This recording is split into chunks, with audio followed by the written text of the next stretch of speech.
we'll get into it. I think I have my place to myself now. I don't know. I think the family's still upstairs, but they're leaving. So whatever you do, don't come in the basement. So I'm talking to somebody. Nah, that's all right. So so if they leave, hey, whatever. If they come or if they come down or somebody. So yeah, You man. know, it can all be edited out. This isn't live, so Yeah, well, and I don't plan on doing too much editing at all. I just I don't want to. You know, I right. pretty keep it keep it pretty raw and just whatever happens. I guess I don't know. It doesn't really matter to me.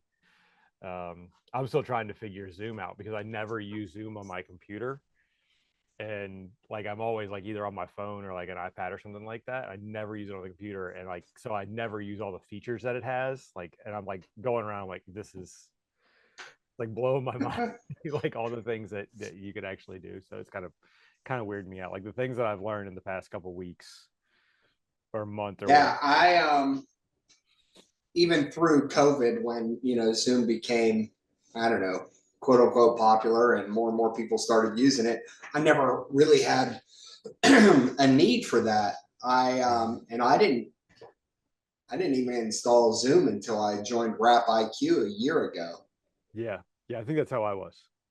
I think that's how I and didn't have a then need for it.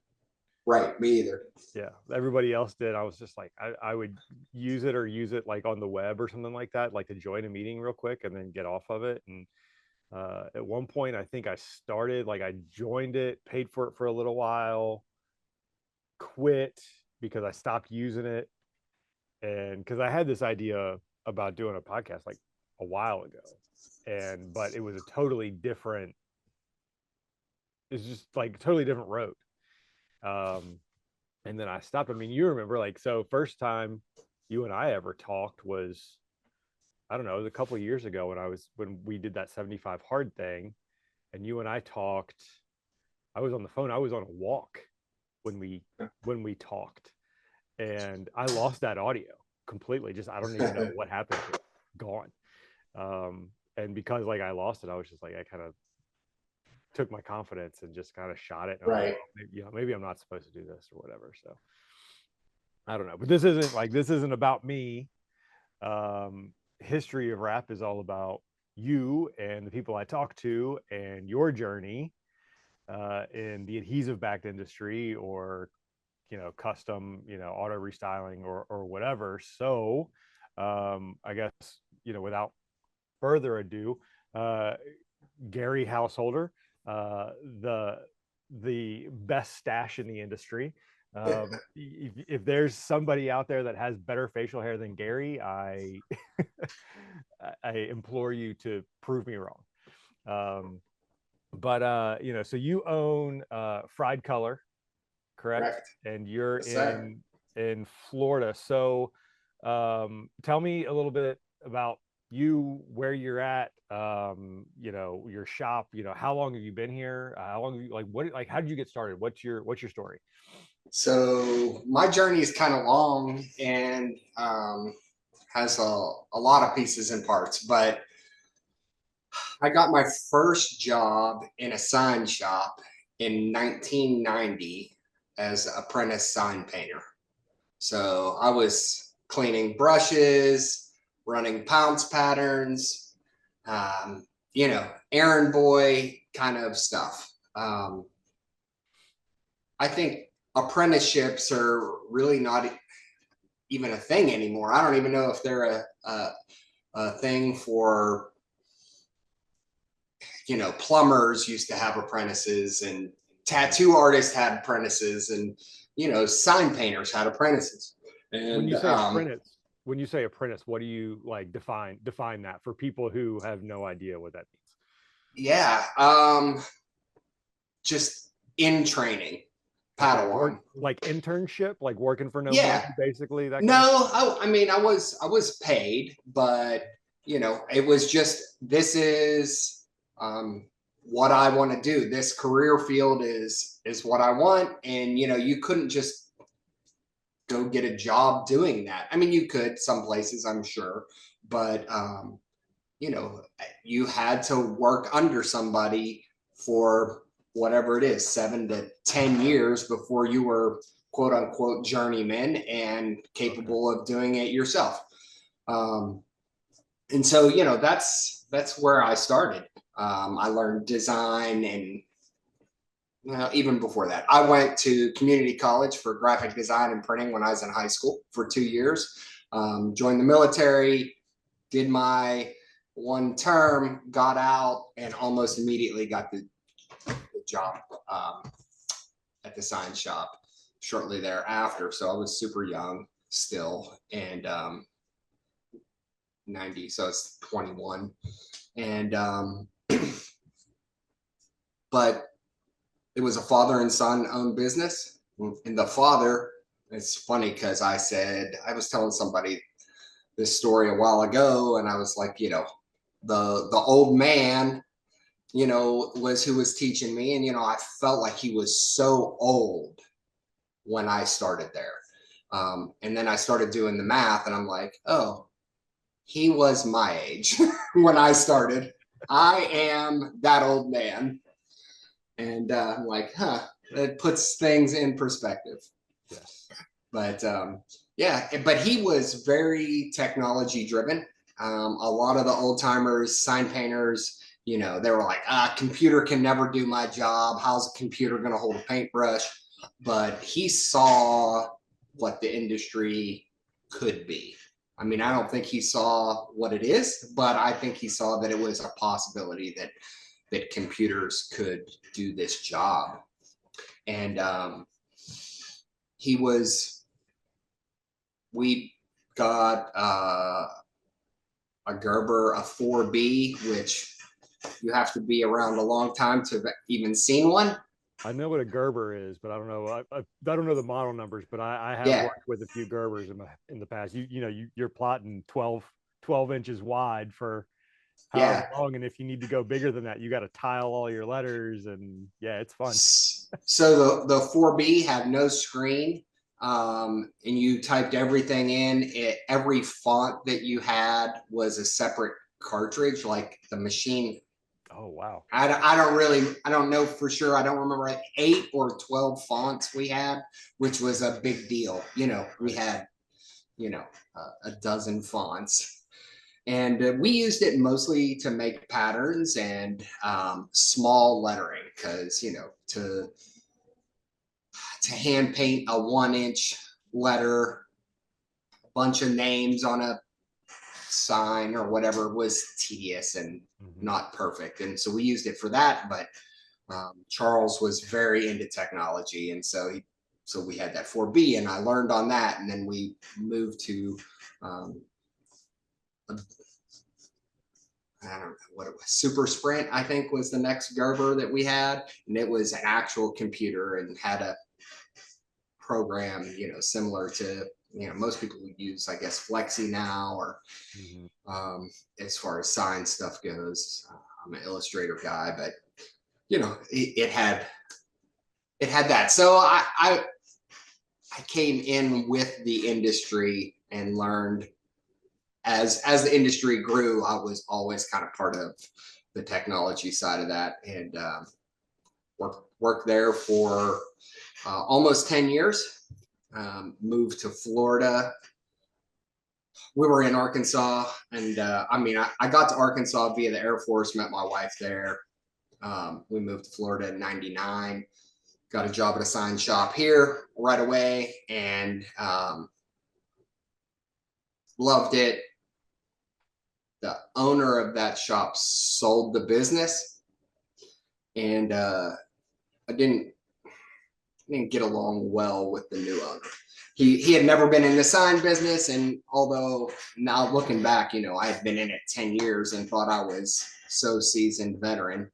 I'm like, this guy doesn't know anything, and he wanted me to put whatever blue letters on a black background, and I'm like, this is stupid. You don't know what you're doing. And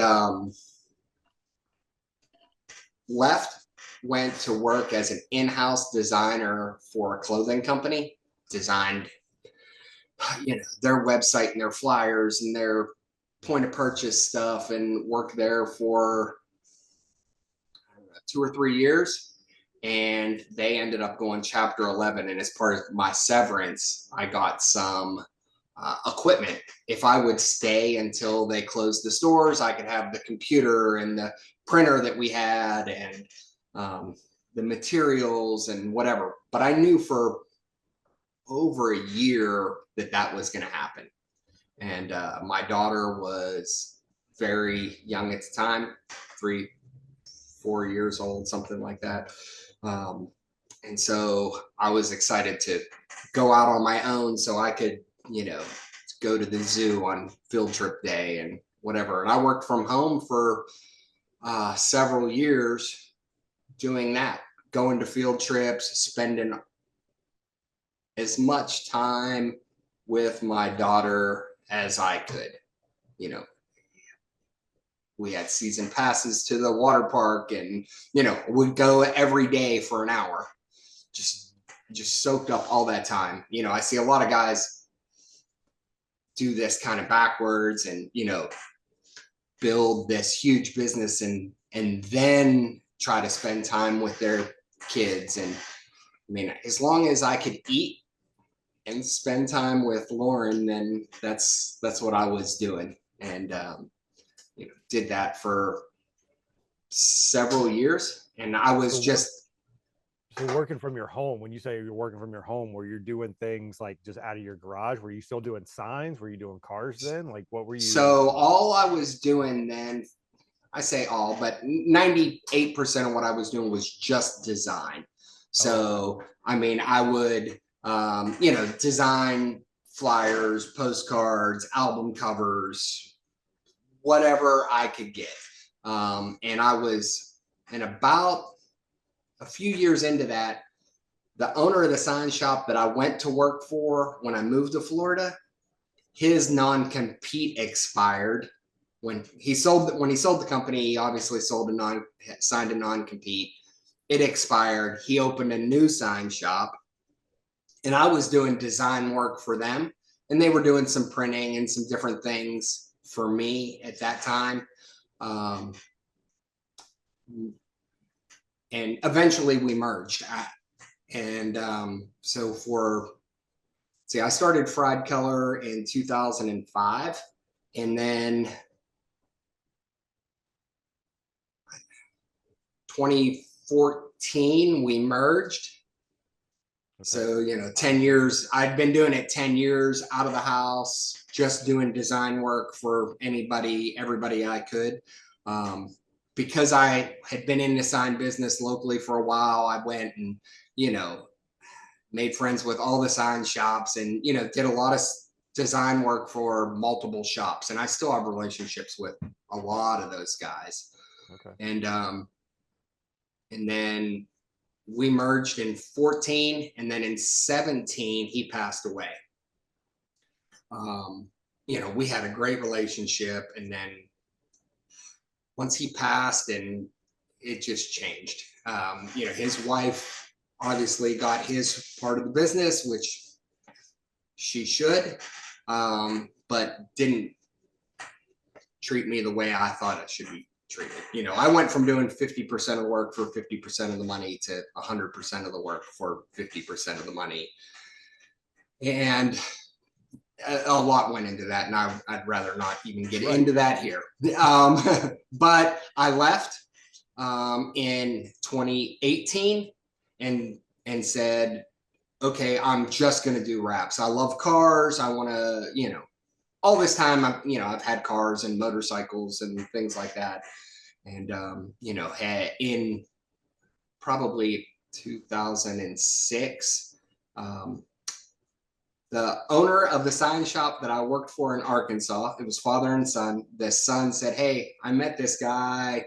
He lives in Mississippi, and he's doing these wraps on these boats. And he was like, he invited me down to watch him. He was like, you want to come with me? I'm like, yeah.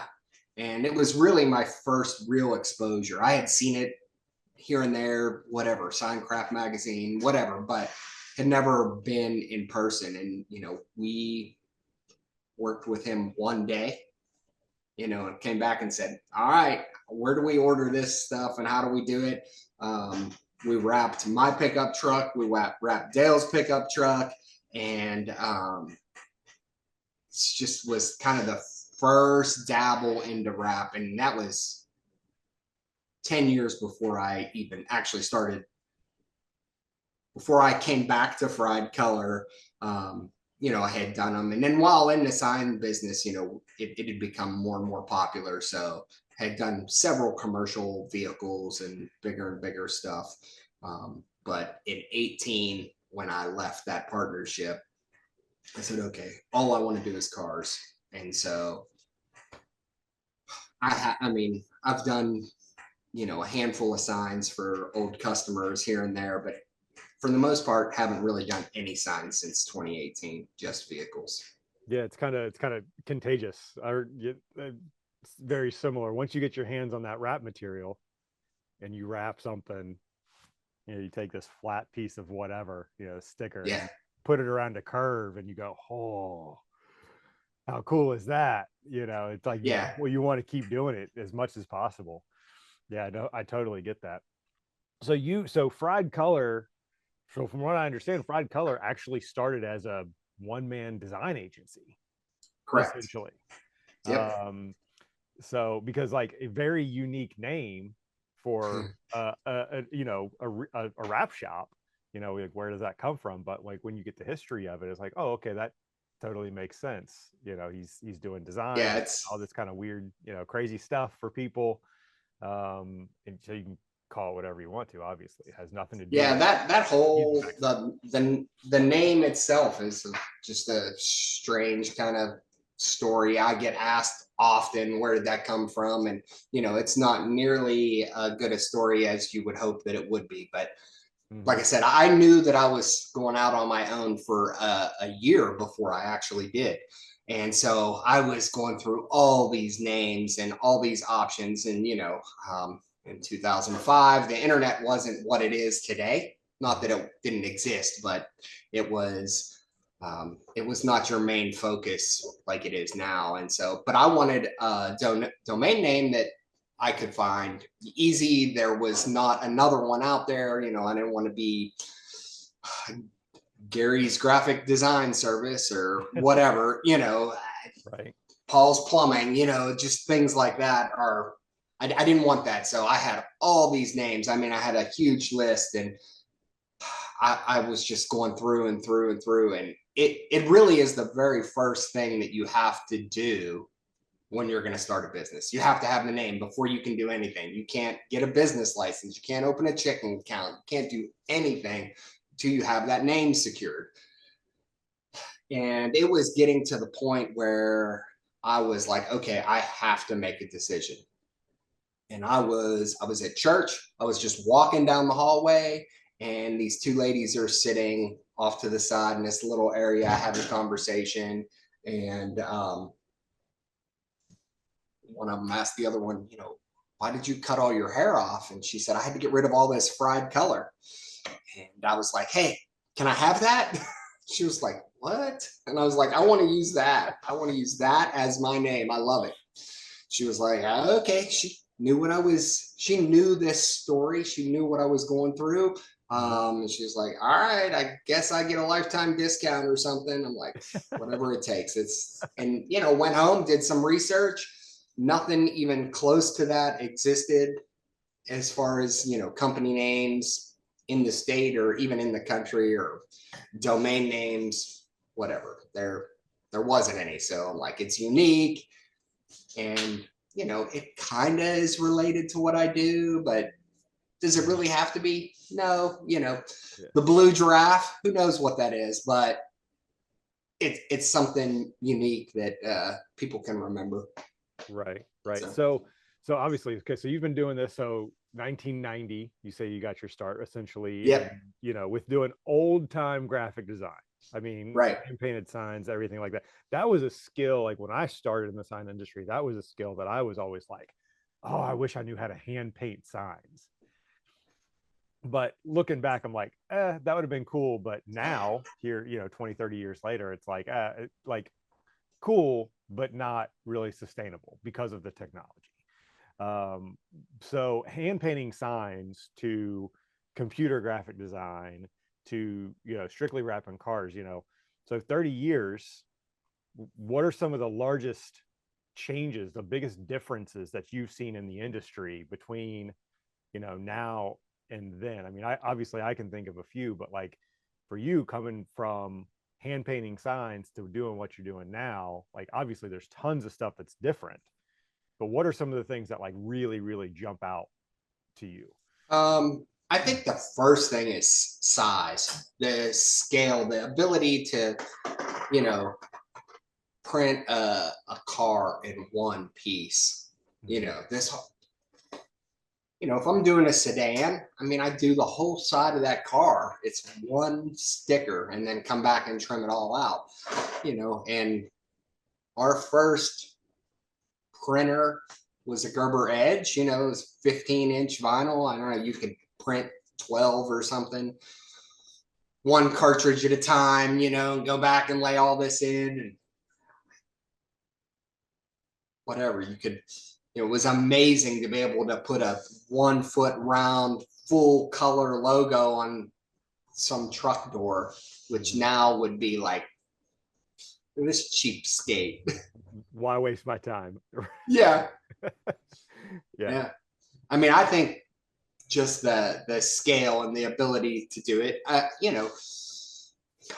think it's also a downfall of the industry that anybody with a computer, anybody can order this material, anybody can stick it in their garage, and there are, you know, not everybody could pick up a paintbrush in the day. You know, sure they could, but they weren't any good. They couldn't go out there and put their name on their truck and make it look really good. But now, you know, lots of guys do this in their garage. Yeah. And I'm not taking anything away from that because they can and they should. But, it's not, this is going to, I don't know, it's not the skilled profession that it once was. I Mhm. mean, I think that the garage guys get weeded out pretty quick, whether they can Right. do it or not. Not everybody can do this. I mean, you have to be able to see the vinyl, you have to be able to see the wrinkles, you have to understand where that vinyl needs to go. Okay, this is bunched up over here, so we have too much vinyl, and we have this hole over here, whether it's where the wheel is or whatever. We have to work it to the hole so that it'll go away. You have to be able to see that. Not everybody can see it, um, but it's a different skill set now than it was then. Yeah. And I mean, I would argue a little bit is like, yeah, not everyone could pick up, like, everyone could pick up a paintbrush and paint letters. The difference is the the skill level that's involved. Right. You be able to tell an amateur versus a professional. I think that still holds true today. you know Talk about people who, if it's a kid getting started, or even someone like me that's been in the industry for a long time but is now just starting their own thing. Like, I might be working out of my garage, but the skill level that I have compared to somebody who's just doing it day one, you can tell. and For it's sure. and it's but it's not the but it's the little nuances. It's not on the big door panels. It's not on the it's those corners. It's the cutting. It's the care of finishing. It's all those little minor details that people overlook so often, that really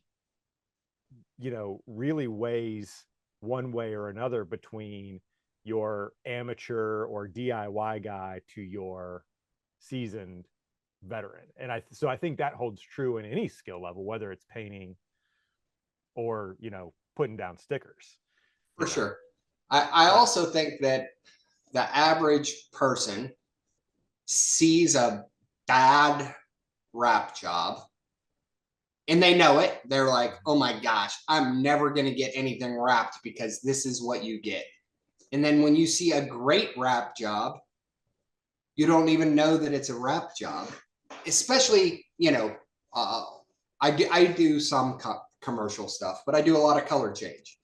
And, if it's just whatever, blue, and it's on a car and it's done well, people don't know that's a wrap, which is, kind of bad for business. It's a good and bad thing. Yeah, definitely. Yeah. Definitely. And then when they see a really bad job, they're like, I would never get anything wrapped. Look at that. That's horrible.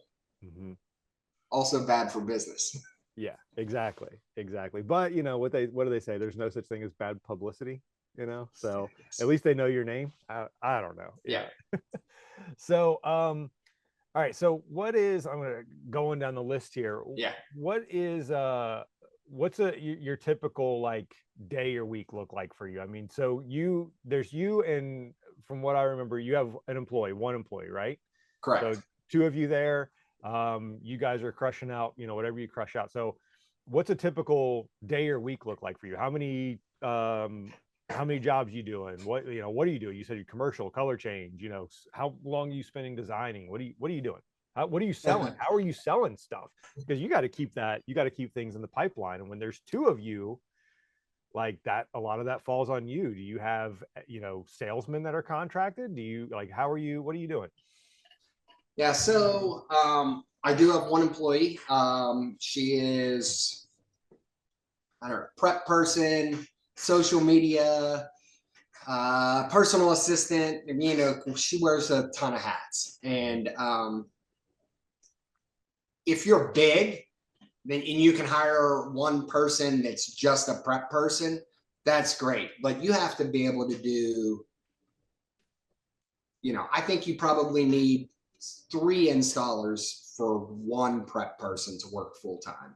I mean, it only takes so long to take a car apart and get it clean. And then once it is, the installer is going to work for whatever, 3 days on that car before they have to put it back together. So that time in the middle, if you don't have another car, then what do?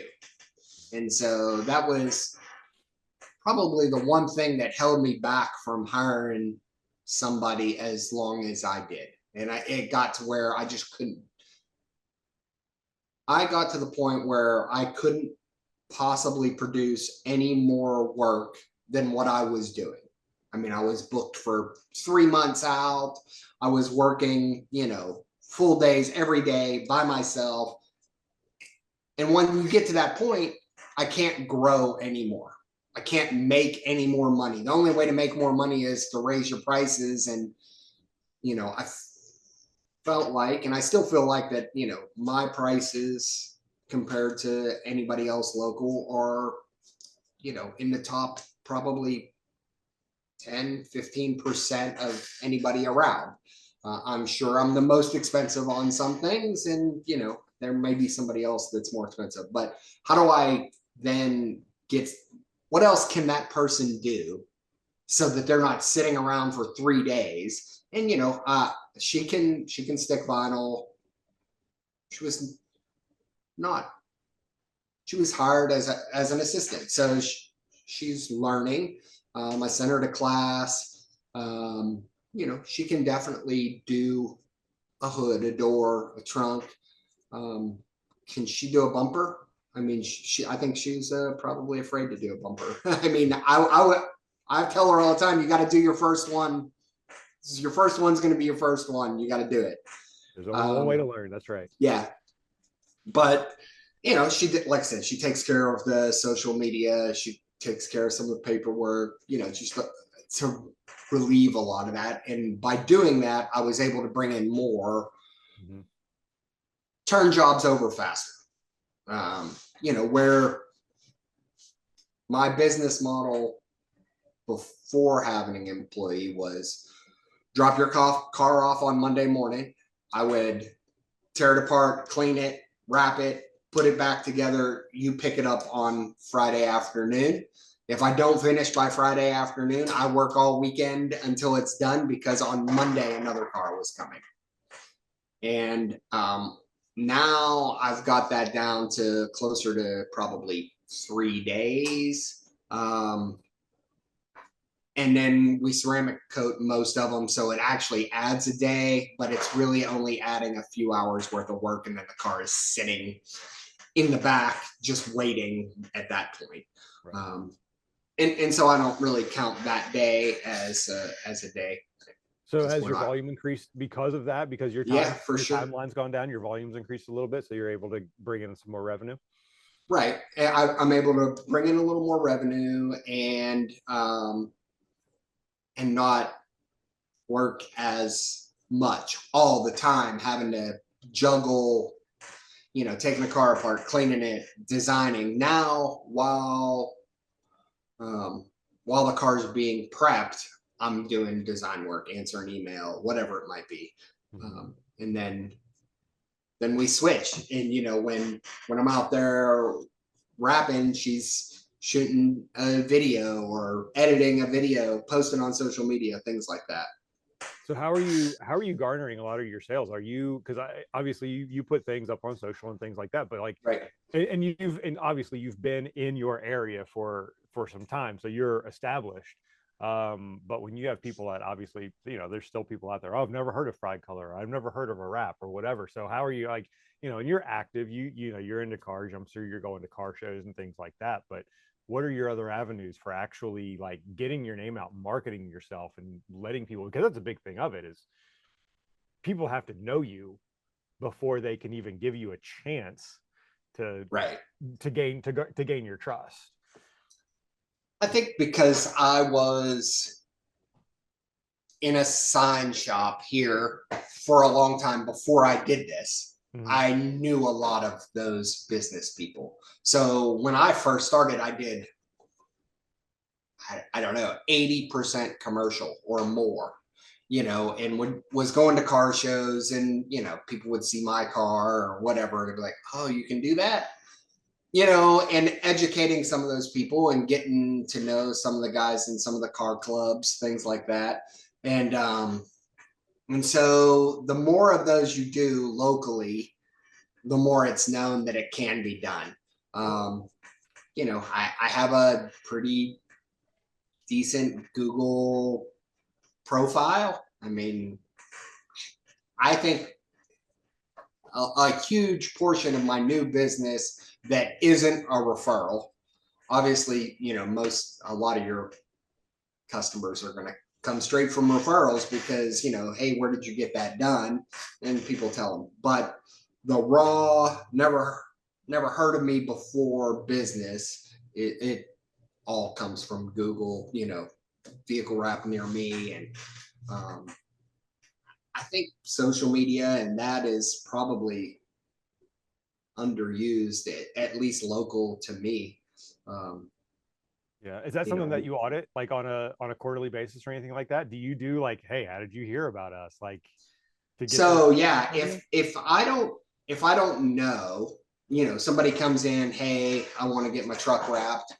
Usually they'll say, hey, my buddy Joe at this plumbing company, you did his truck. But if they don't say any of that, I try to ask everyone, how'd you find me? And if it is not a direct referral from, a friend of theirs that had something done, it's almost always Google, always. And, and if you Google wraps near me or rep, actual local to me, there are several local, but businesses that have been in business 2-3 times longer than me have 20% as many reviews, and when you go to Google for anything, and that's one of the first things you look at. Oh, he has 12 reviews, must not have been in business very long. Oh, they've been doing it since 1975. They have 17 reviews. Doesn't make sense because they're not using it like they should. So Right. that would be something that I think all new businesses need to get that their Google presence established. I mean, I think that it may be going away in whatever, 5 or 10 years, Google might not be, I mean, I search for things, I search for answers on things more on AI now than ever. And if Google will either do their own, Oh yeah. which they have one, but or Googling that might not be the same now. I mean, it's not going to be the same in 5 years as it is now. No, everything's changing. Social media is no longer going to be social media. It's going to be Gary Vee called it interest media, because Yeah. social media is not social anymore. It's interest based. What are you interested in? What are you looking at? What are you sharing with people? What do you? It's all interest based, and Google could very well go that same direction. I mean, heck, when you open up Google on the first thing, if you have the like news feed or whatever on there on that homepage, it's showing you things that you're interested in. So you Right. can click on articles based on things that you're interested in, based on your search history, based on this and that. So yeah, no, you're right. But so you were talking about like other shops in your area. I'm sure, do you have other shops that you work with on a regular basis on whether or not like you're getting referrals from them because they couldn't handle a job or you can't handle a job, so you're sending something, or or even a shop that you kind of butt heads with a little bit, or like what's it like down there? So I have a pretty good relationship with 90% of the people that do what we do. That means there's one out of 10. Well, I we touched on it earlier, and I'll stay away. um, but yeah, and a lot of sign shops are going the way of only commercial wraps, and I'm kind of using that to my advantage. Hey, you don't want to do color change? Send them to me, and go talk to those people. Drop off some cards. And I mean, I get referrals from sign shops for color change or crazy graphics fairly often, because if they don't know me and they had a friend of theirs had whatever, they want a crazy car show wrap, whatever that is. They want, Marvel superhero on the side of it, but all they know about vehicle wraps is, their Uncle Tony's plumbing company. So that's where they go, is that sign shop that did that wrap. And, but a lot of those guys don't want to do personal vehicles. And I get it. There's a lot of shops that they just don't do personal stuff anymore. And I want to be the guy local that does. And so, they can send them all to me. Sure, I'm not getting those 20 van fleets, and that's where a lot of money is. But,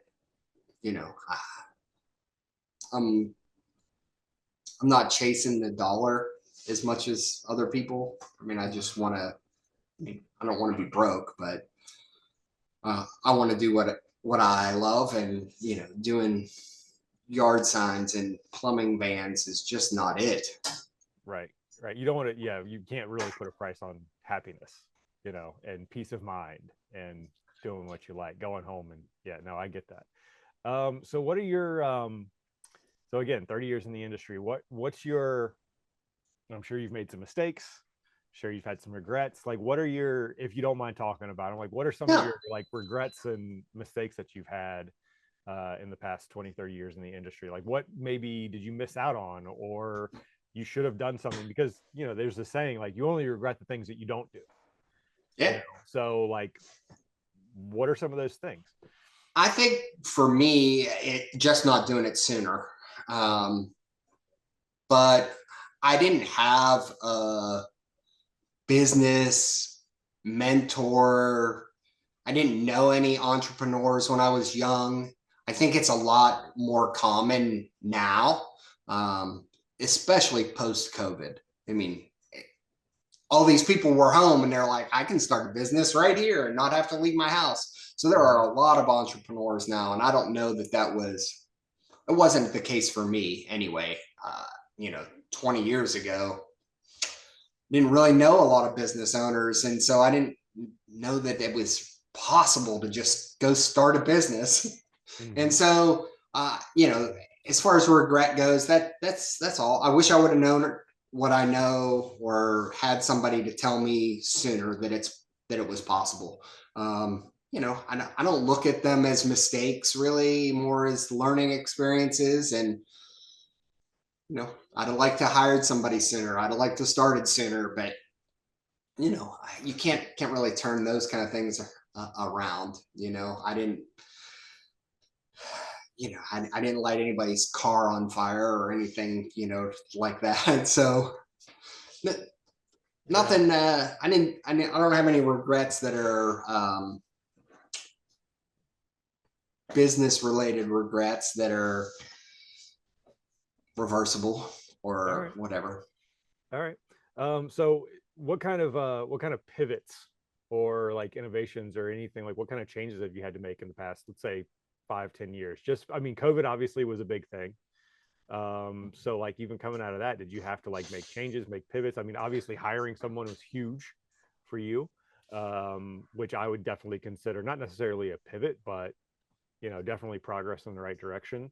So do you have anything like that's kind of like, an aha moment where you're like, oh, I got to pivot and I got to like do this to really keep moving or whatever? Yeah. I don't know. I think making the decision to hire somebody was huge. It's like I knew I needed to, and I just didn't know how I could afford it. I was doing everything I could do by myself, and I wasn't really bringing home a ton of money. I mean, I was generating plenty of income. The business was, sales numbers were fine, and I was booked out, but like, I'm going to bring somebody else, and now I have to be responsible for them eating. It's a big step. And until you realize that the time that you free up, you can do twice as much in that time as you could without it, then it makes a big difference. I don't remember who said it, or where it was read or what book I listened to, but you should always be hiring or always looking to hire, and if you can find somebody to do something that you don't like to do, or that can do it better than you, somebody can always do it better than you. You should try to hire that person. And that was another thing that's really, and still is really hard for me to let go of, is I can do it better than anybody else kind of attitude. So what are your thoughts on training, or obviously like continuing education is huge for you, being a part of Rap IQ and listening to podcasts and doing things like this. So obviously I know you think that's valuable, but like, what are your thoughts on training? Because that's like the first time you and I ever met was at a training. Yeah. We both went to the Avery CWI down at Miller Decals, which was a great experience, I think, for everybody involved. I love training. I love going to classes like that. I love learning more. I think there's always something more to learn. But what do you think about that? Training, trade shows, I mean, you name it. Yeah. So this is somewhere where I have recently taken a huge pivot. I had been to trade shows when I worked at sign shops. When we were looking for a printer, we went to the trade show. When we were looking for a router, we went to the trade show. And we went to look for the things that we needed. And that's about it. But after I hired somebody, I was like, okay, when should first of all, I realized I am not a good teacher. I can't verbalize what I'm seeing. You know, when you're trying to read those wrinkles and you're trying to explain that that extra material has to go over here, I'm just not good at that. I don't think I am. And so once Danny, once I hired her, I asked a few people, hey, when should I send her to class? You know, I feel like she should know something before she goes, but also don't want her to have bad habits going in. And so I don't remember exactly how long she worked here, but I wanted her to understand vinyl in general. She had seen it. She had known what it's capable of, had messed with it, you know, had a little bit of squeegee time, and then I sent her to class, and she went to an Avery class. John Duver was her teacher. It was awful trainer. Yes, I know. Horrible. He's horrible. And it was at his shop, and you know, she came away with a fair amount of knowledge. You know, not. I mean, she didn't go there knowing nothing and come back able to wrap a car, but some people just teach better and whatever, and you know, and she gained that knowledge, and so it kind of gave me a light bulb. Well, should I go to that class? And so it kind of opened the door for me to think more on those lines. I mean, I've been sticking vinyl a long time. What is this guy gonna teach me that I don't already know? And then I believe it was in a Rap IQ call. John was talking about they were going to have a class, an advanced class, to where you had to be certified to go to this class. And I'm like, well, that's the class I want to go to. I want to go to the class where everybody there has plenty of experience. Well, I can't go to that class unless I'm certified. So now I have to go to, you know, a regular class. And so that's what I did. I went to class. You know, I think you have to go to that training class to get cert. I mean, you don't have to go to get certified technically, but I think the what I got out of the class more than anything was these are the things that you need to know to take the test. And so it's like, okay, you know, and got certified. You know, it's whatever. It's a feather. It's cool to be certified. You know, I don't know the number right now, but it's whatever, 500 guys in the country or something that are Avery certified. I think it's less pretty, than that. Yeah. You know, it's so, you know, that's cool. You know, I know lots of people that have taken it multiple times, and, you know, I was super nervous. I mean, I was like, you know, it's the first time that I met John Duver in person, which, you know, now that I know him much better, you know, it seems he's just a guy, you know, and I've met other, whatever. I've met celebrities, and it's always the same thing. It's like this, you know, they're just people too. And, you know, but I was super nervous. I'm like, you know, I've wrapped 1,000 hoods, and now I have to wrap a hood and have somebody judge it. You know, the cut test, I was super paranoid about that, you know, but I'm past, you know, everything. But I did all that just so I could go to that advanced training, and that, you know, and that was really pretty amazing to have. Definitely experience. John and Justin. I would go back. Yeah, I would go back. Yeah, sure. I would. And with all that was, you know, what do I think about training? I mean, especially the Avery class. I mean, it's virtually free. I mean, because, you know, I don't know what the number is now, but we'll call it $1,000, and you get a roll of vinyl and a bag of tools. Okay. I mean, you know, I was going to buy a roll of vinyl anyway. Now I realize that people first starting out, that $1,000 and a roll of black vinyl, or I mean, you can choose any color, but I mean, for me, I always have a roll of gloss black and a roll of satin black in stock because, somebody's going to come in and want a hood wrapped or racing stripes or whatever. So I'm going to stock it anyway. So how much did the class cost? And just the being able to shake hands and meet other people is worth the extra money. Yeah. Now, is that that you're something out. you said, always having glass or gloss black or satin black on hand? Is that something that you're with PPF, colored PPF and everything like that? Is that something that you're starting to like think about offering or doing or stocking more often? Because, you put on a horizontal surface, especially down in Florida, you're like, hey, listen, you got to come back in a year and redo this. Or Right.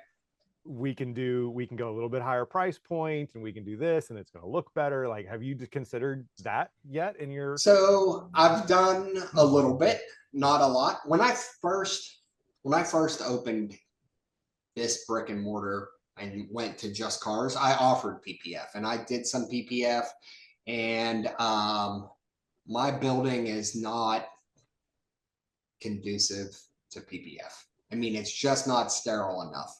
I mean, it's high ceilings that are blown in insulation, and without coming in and putting ceilings in and epoxying the concrete floors and spending, whatever, $20,000 on a unit that I'm renting, it's just not really good for PPF. So I made friends with somebody that does really good PPF work here in town.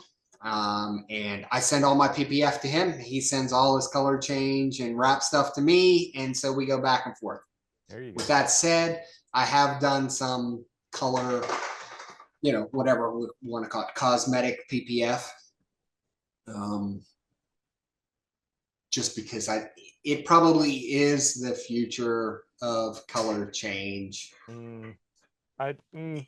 Yeah, I mean, I said probably, but if they can bring the price point, if they can continue to bring the price point down, and we can do a material that's good for 10 years instead of 3, very generic numbers. But, if we can double, triple our lifespan for, double the cost, then it makes sense. And I think the industry is leaning that way.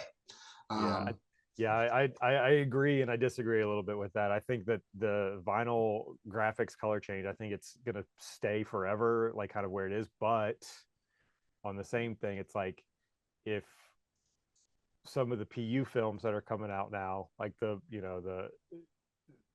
PPF and things like that, it's like you hit it nail on the head. It's price point. Right. At $5 a square foot or $6 a square foot, it costs. And then you get a 10, like how many people are having a car for 10 years? Right. Like now I think that may change or not. Like, I don't know, like it's getting more, like parts for cars are becoming more expensive. And so I think people are holding on to cars a lot longer at the same time. So it's like, but we still live in this like throw away, replace your car every 3 to 5 years anyway. So I think it's be really, really tough. But if the price point comes down, I mean, I don't know at where, but so if you look at some of the less expensive color change films on the market, and I don't even use them, but lots of guys make a fortune on them. They're cheaper, but they only last a year. Yeah. But if you're doing car shows and you're changing the color every year, why not? Yep. But when I have a customer that comes in wants one of those manufacturers, I'm like, look, the material is harder for me to install and only costs $200 a roll less than this material. You're going to spend more than $200 in labor for me to install the inexpensive material. Mm-hmm. So I'm going to use Avery or 3M or KPMF rather than, KK vinyl or Tiny Bot. Right. And I'm really not bashing them because they have a great place in the market. It's just not for me. Not in your And shop. yeah. And so when PPF price point gets close enough to regular color change price point, then you make the same argument. You're like, you know, yeah, it's only a couple $100 more, but it's gonna last, 3 times as long. Why wouldn't you do it? Especially if you're gonna do, hood, roof in black. I do a ton of, white SUVs where we do from the windows up gloss black. Range Rover made this popular when they released a vehicle like that, and it looks fantastic, and now everybody wants to do it. And I have one on the books to do right now, an Escalade to do just like that. Right. But black vinyls on in Florida on the hood and roof of a car like that, 1 or 2 years before you're going to start really seeing stuff. But if you can get the price point down on PPF and the installation, you can get to where you can install that stuff in the same type of time frame. I think it's going to take over that kind of market. Yeah. So is that like, so next 5 to 10 years in the industry? I mean, is that kind of where you think things may be going? Even dry apply, because dry apply PPF is kind of starting to take off. I mean, I don't even, who was that? Flexi Shield was the first on the market with that, and they marketed everything great. But from what I hear, really difficult to work with. There were a lot of down, negatives to it, which I don't really know because I never messed with it. But now that there are other players in the game, like the market's going to open up for that. So, like, I mean, I think if we're going to see any kind of change in the market, it may be toward the dry apply side, instead of the wet apply colored PPF, just because of ease of use. I mean, now 2 people tends to help, when using that stuff, but it is, so the solo installers, I think, we might have some trouble. But what do you think? Do you agree, like 5 to 10 years, you think we're going to see an influx in a bunch of colored PPF, or like, what do you think? I think that as it becomes more and more user friendly, as they figure out the adhesive and they can do dry apply, I think that, that's what I was saying. I think that's where it is leaning. Who knows? Somebody may release something tomorrow that is not even on our radar. But I think that's what all the manufacturers are probably working on right now, is basically a color change vinyl that has a longer lifespan. And whether you want to call it PPF or PU or whatever, I think it's just going to be the same as what we're doing now with a longer lifespan. Yeah, give me what I want. I want windshield protection that lasts longer than a year. Give me that. Yeah. Heck, who is it? Hexus and Expel, both of them came out with their shield stuff for windshields. But the problem is, it's, you pay $300 or whatever just for the material for a windshield, and it's lasting you a year. It's like, yeah, I got to. Yeah, how much?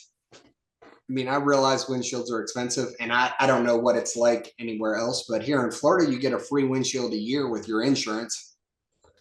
Yeah.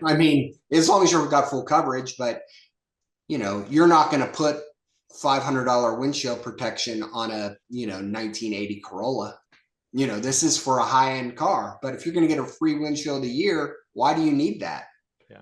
So the market for that is tinted windshields. Yeah. Perfect example. The car, like, I have my windshield tinted strictly for UV purposes.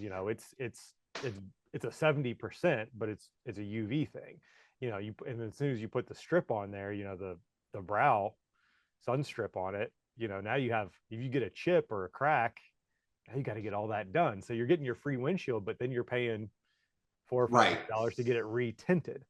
So it's like for me, so like for like a customer like me, like that's where it makes sense, you know, even though I don't drive a high end Porsche or anything like that, like it makes sense because now I can spend a few $100 personally, install it myself, and it's going to protect it and make it hydrophobic and, you know, you know, click it, you know, check it I off. guess this is one of those places where, because I have such a great relationship with a local tinter who Mhm. also does PPF, and I send him a fair amount of work and vice versa.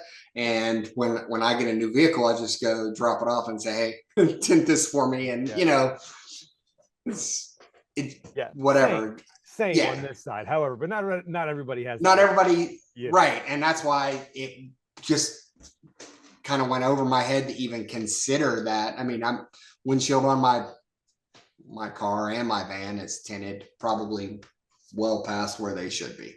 Right. And even, you know, that's a big, I think that's a big upsell. You know, you got a Bronco, you got a Jeep, you know, something like that, or, you know, even, you know, an Escalade or something like that. Hey, like you have this tinted, like we can protect it for X amount. It's going to last you a year. Come back, you know, we'll replace it, we'll remove it for free, and we'll put you a new one on, and da da da.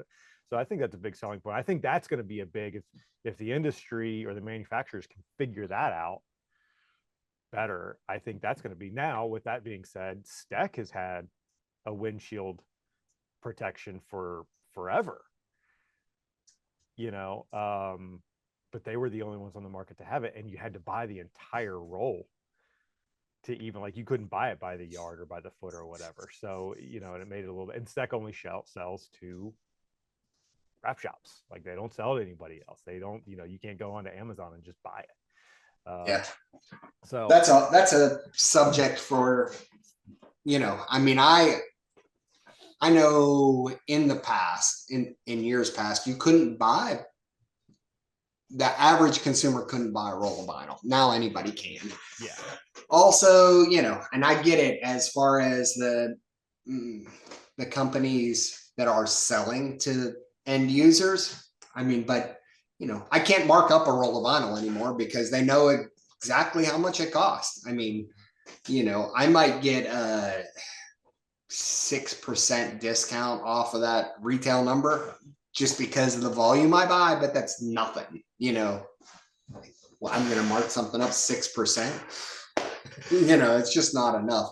exactly. Um, So and so, are you a whole roll buyer, or do you buy by the yard? Like say you're doing a Miata, is that like, are you still getting the whole roll, or are you getting 15 or 20 yards or whatever it is for that Miata? Like how are you buying your stuff? so, you know, if it was some crazy color that I'm never going to use, I'll only buy enough for the car. Hmm. But if it's not a Miata, I mean, if it's a Toyota Camry, for the most part, if you figure the material by the yard, you don't have to buy, you know, you can not buy 6 or 7 yards of material, but you end up paying just as much as you would for the full roll. Mm-hmm. And then if you screw something up, you're in trouble. So for the most part, I just buy a full roll. Full roll, And yeah. I have whatever 20 partial rolls out back, you know. And I'm sure that And helps it, you with that. Sure, I'm sure that helps you with quoting and stuff too, because now you know, like, this is my cost every yeah, time, up, like, so you're, yeah. If you just know that the roll of vinyl is going to be whatever it is, $800, you know, it's easier to do a whatever a Camry than it is a Jeep Gladiator. So the only price difference is how much longer is it going to take me to do, right. which is a lot in between those two cars. Yeah. And how, so you said, you know, you've taken your install times from basically 5 days to 3 days in most cases. So when you're doing your quotes, are you saying, okay, Camry, I know for a fact I can get this done in 2 days. It's going to be in my shop for three because of, you know, whatever the reason. But now all of a sudden I get a Gladiator or whatever. I know that that's going to take 5 days. How are you? But what if, and if you don't know, it's something I've, it's you've never done. Like, are you upping, like, okay, I think this is going to be a 5-day job, ends up taking you 4. Are you like, how do you, are you helping people out on the back end? Like, hey, I told you it was going to be 5, we got it done in 4. Or is that just like, hey, low expectations, go above and beyond? That's a, is that how you kind of deal with that? I mean, typically I'll, I mean, if I really did save a ton of time or half as much material as I thought it was going to be, I'll definitely take care of the end customer and say, hey, I didn't, it's not going to be as much as you thought it was going to be. Um, but also, that doesn't happen very much. Mm-hmm. I mean, sure, I got it done 6 hours faster than I thought I would. That's just, a little more profit. And yeah, I got it down from 5 days to 3, but I went from one person to 2 people. So there's a difference there. Yeah, your labor rate is still I'm, high. Yep. yeah. Yep. All right. So back to, or not really back to anything. Kind of, I'm gonna wrap up a little bit. We've talked for a while. So just on a more of a personal note, what would be your, what is your, like, your dream car, your favorite car? Like, what's your favorite place to vacation? Like, how do you unwind? Like, what do you like, what's Gary? Let's get into the meat and the bones of Gary. Like, what gets you going? Like, how do you like, I mean, you're doing what you love. They say when you do what you love, you don't actually work a day in your life, which is kind of bullshit, but at the same time it isn't. Yeah.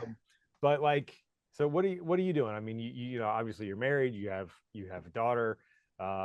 Is that where your heart lies, or are you just like, you know what, I just want to go cruise somewhere? Like, what is it that makes you happy other Yeah. than sticking stickers? So, yeah. So, a lot of moving parts to that question, but, unwind, I don't know. I'm pretty laid back all the time. I try not to get hung up on a lot of stuff. So that's not a, it's not a big thing for me to Mhm. quote unquote unwind. You know, I like to work on my car. I like to go to car shows, you know, hang out, things like that. But I don't know if unwind is really appropriate. I don't know if that makes Okay. sense, but I try not. I'm not super high strung. I'm really probably overly laid back. I mean, for a guy I who wears flip flops 364 days out of the year, right? I got Oh, this is the one day. This you, is the one day you're not in flip flops. It is. Oh, I don't know where I put my phone. Little It's cold. probably 58 or so today, so I got shoes Oh, on. I wish it were 58 up here. I Yeah. wish. God. Dude, so just wrapping up, Yeah. I really appreciate you being obviously the first to volunteer for something like this. I can, we can always count on you for being the first to put yourself out there and get vulnerable, and I really appreciate that. I really admire that about you. Um, so I'm really glad that we met. Obviously, we've talked a few times. We get to see each other on, on the calls for Rap IQ and things like that.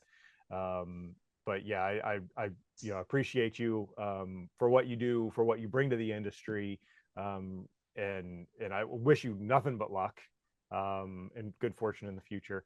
But before we get off, where can people find you, and all that jazz?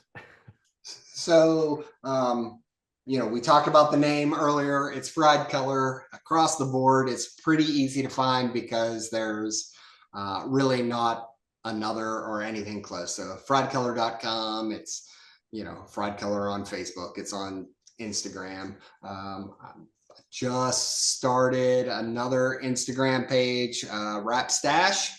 And Okay. so I'm gonna try. I haven't really hardly posted to it yet, and I just did it, but I'm working through some ideas on that, where it'll be more FaceTime rather than car time. not just pictures of finished products, but, whether it's how-tos or, whatever. This is the mustache wax I use.